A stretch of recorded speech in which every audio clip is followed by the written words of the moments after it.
శ్రీమన్మహాభారతము 692వ రోజు. ఓం అస్మద్గురుభ్యో నమః. నారాయణం నమస్కృత్య నరం చైవ నరోత్తమం దేవీం సరస్వతీం వ్యాసం తతో జయం ఉదీరయేత్.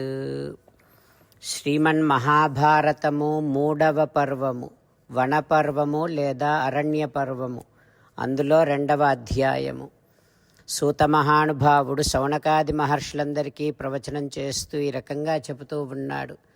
ఓ మహర్షులారా, వైశంపాయన మహర్షి జనమేజయ మహారాజుకు శ్రీమన్మహాభారతాన్ని ఉపదేశం చేస్తూ ఇలా చెబుతూ ఉన్నాడు.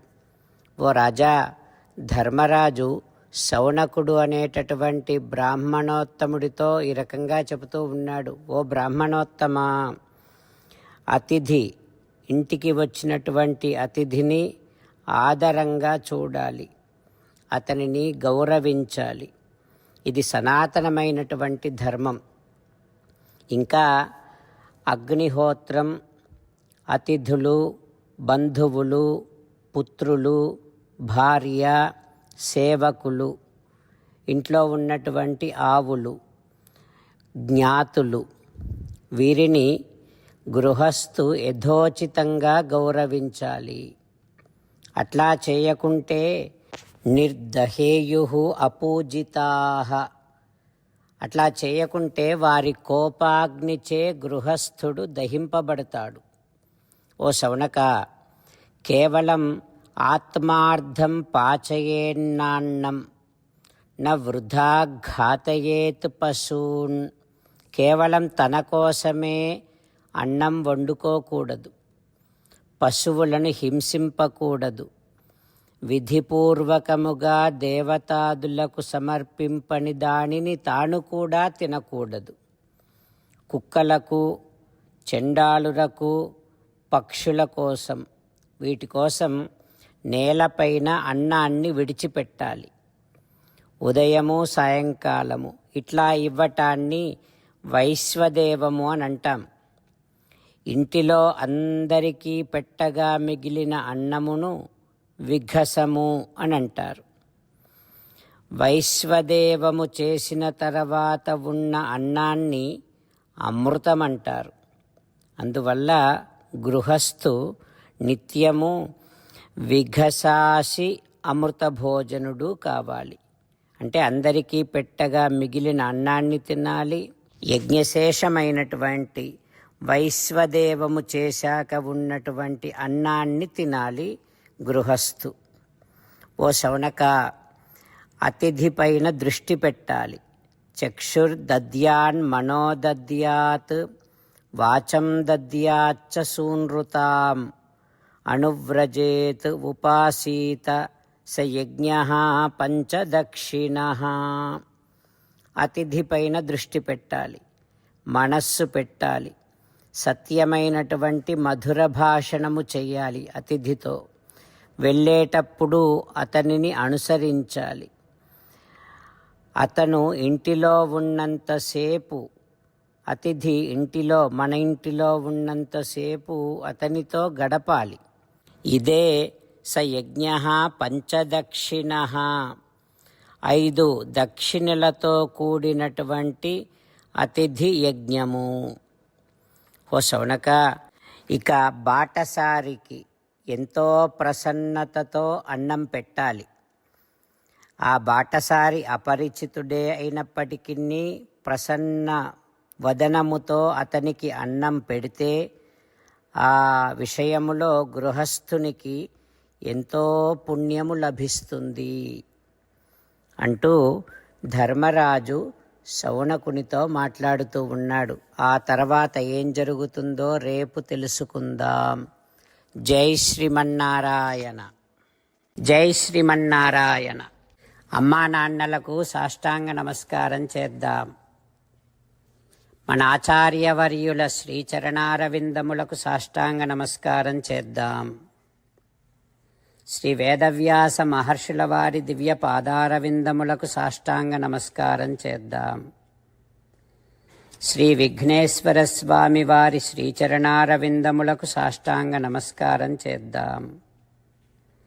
శ్రీమన్మహాభారత గ్రంథరాజమునకు శిరస్సు వంచి నమస్కరిద్దాం. శ్రీకృష్ణ భగవానుని శ్రీచరణారవిందములకు సాష్టాంగ నమస్కారం చేద్దాం. మన హృదయ మందిరములోనే అంతర్యామిగా వేంచేసి ఉన్నటువంటి శ్రీమన్నారాయణుడిని సేవిస్తూ మనని మనము స్వామికి సమర్పించుకుంటున్నామనే భావనాపూర్వకముగా సాష్టాంగ నమస్కారము చేస్తూ స్వామి నామ సంకీర్తన చేద్దాం. శ్రీమన్నారాయణ నారాయణ నారాయణ శ్రీమన్నారాయణ నారాయణ నారాయణ. శ్రీమన్నారాయణుడే శ్రీకృష్ణ భగవానుడిగా వచ్చి మనందరికీ భగవద్గీతను ఇచ్చి మనందరినీ ఒక 8 పనులు చేయమని చెబుతూ ఉన్నాడు. అందుకని భగవన్ తప్పకుండా చేస్తామంటూ మనం ప్రతిరోజు ఈ రకంగా మాట ఇద్దాం. హో శ్రీమన్నారాయణ కరిష్యే వచనం తవ సర్వం శ్రీకృష్ణార్పణమస్తు. జై శ్రీమన్నారాయణ. జై శ్రీమన్నారాయణ. భక్తులకు ప్రత్యేకమైనటువంటి విజ్ఞాపన. మీకు అన్ని విషయాలలో వెంటనే మంచి ఫలితాలు రావాలి అనంటే ప్రతిరోజు 1 నిమిషం వెచ్చించి నారాయణాస్త్రాన్ని చదవండి. ఇక మీకు తిరిగే ఉండదు. నారాయణాస్త్రాన్ని పొందడానికి మీరేం చేయాలంటే నారాయణాస్త్రం అనే వెబ్సైట్కి వెళ్ళి మీ పేరు మీ ఈమెయిల్ ఇస్తే మీ ఈమెయిల్కి నారాయణాస్త్రం PDF వస్తుంది. అందులో ఒక రామాయణ శ్లోకం, ఒక గీతా శ్లోకం, ఒక విష్ణునామం ఉంటాయి. ఆ 3 కలిపి నారాయణాస్త్రం అంటాం. ప్రతి ఒక్కరికి వేరువేరు శ్లోకాలను ఇస్తున్నాం. ఆ రకంగా ఎవరి శ్లోకాన్ని వారు ప్రతిరోజు తప్పనిసరిగా చదవటం వలన ప్రతిరోజు ప్రతి 24,000 భక్తులతో ఒకసారి సంపూర్ణ రామాయణ పారాయణ, 33 సార్లు శ్రీమద్ భగవద్గీత పారాయణ, 24 సార్లు శ్రీ విష్ణు సహస్రనామ స్తోత్ర పారాయణ జరుగుతుంది. ప్రతి ఒక్కరికి అంతటి విశేష ఫలితము ప్రతిరోజు లభిస్తుంది. అందుకని మీరు మీ కుటుంబ సభ్యులు అందరూ ఒక్కొక్కరు ఒక్కొక్క నారాయణాస్త్రాన్ని వెంటనే పొందండి.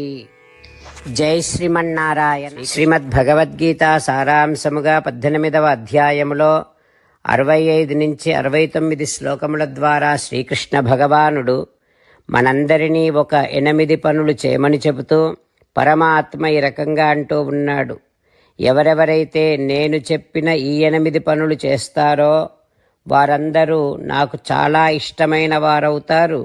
అప్పుడు వారిని నేను సకల పాపముల నుండి సకల దుఃఖముల నుండి విముక్తులను చేసి నా అంతటి వారిగా చేసుకుంటా, తరగని ఆనందాన్ని అనుభవింపచేస్తా.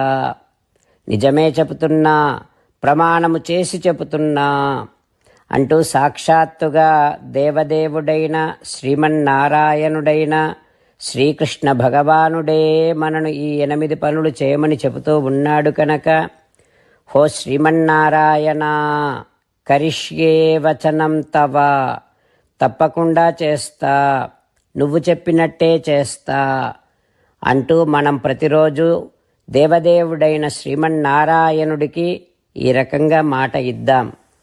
హో శ్రీమన్నారాయణ నువ్వు చెప్పినట్టే నేను నిన్నే సంతతము ధ్యానము చేస్తూ ఉంటా. హో శ్రీమన్నారాయణ నువ్వు చెప్పినట్టే నేను నీ భక్తుడిగానే ఉంటా. హో శ్రీమన్నారాయణ నువ్వు చెయ్యమన్నట్టే నేను నా విధులను కర్తవ్యాలను నీ సేవగా నీ తృప్తి కోసమనే సక్రమంగా నిర్వర్తిస్తూ ఉంటా. హో శ్రీమన్నారాయణ నువ్వు చెప్పినట్టే నేను నీవాడిని అనే మహావిశ్వాసాన్ని సంతతము కలిగి ఉంటూ నా హృదయములో నీకే నమస్కరిస్తూ ఉంటా.